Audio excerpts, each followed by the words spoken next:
اعوذ باللہ من الشیطان الرجیم بسم اللہ الرحمن الرحیم 10ویں جماعت کے طلباء و طالبات سے ایک بار پھر میں مخاطب ہوں۔ پیارے بچوں، میں نے آپ کو حال ہی کے بارے میں جو مولوی عبدالحق نے خاکہ لکھا ہے اس کے بارے میں نے آپ کو سمجھانے کی کوشش کی، اور ایک شعر یہاں اس کے متعلق دیا ہوا ہے کہ حال ہی کے بارے میں لکھا ہے کہ مال ہے نایاب پر گاہک ہے ان سے بے خبر، شہر میں کھولی ہے حالی نے دکان سب سے الگ۔ کہ حالی کی شخصیت اس شعر میں اس نے قید کی ہے کہ ایک نایاب مال یعنی ایک نایاب مال ہے، انمول مال ہے، پر گاہک خریدنے والے اس سے انجان ہے، بے خبر ہیں۔ ان کا ذوق شعر اعلیٰ درجے کا تھا۔ حیات سعدی یا یادگار غالب اور مقدمہ شاعر و شاعری سے ظاہر ہے۔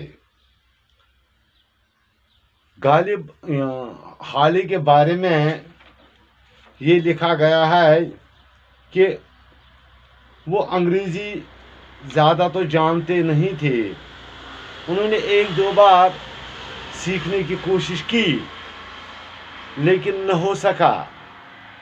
مغربی تہذیب کے منشا کو جتنا وہ سمجھتے تھے اس وقت بہت سے انگریزی یا تعلیم یافتہ بھی نہیں سمجھتے تھے۔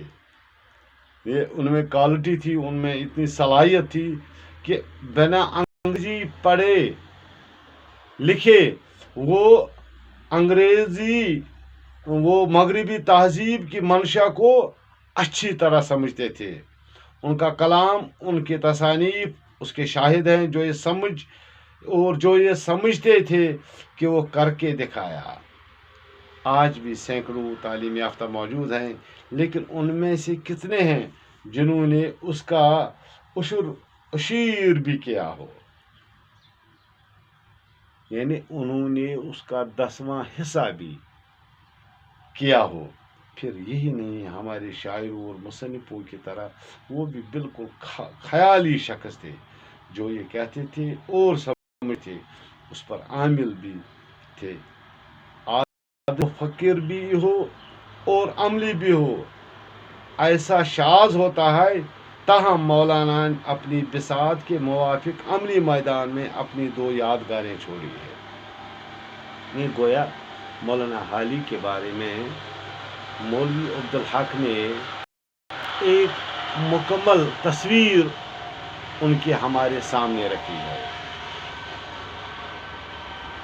اس دور میں مغربی تہذیب کا بول بالا تھا، مغربی تہذیب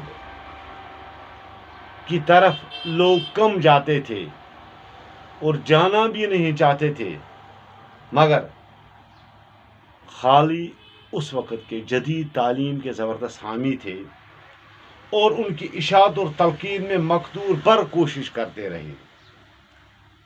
لیکن آخری عمر میں ہمارے کالجوں کے طلباء کو دیکھ کر انہیں کسی قدر مایوسی ہونے لگی۔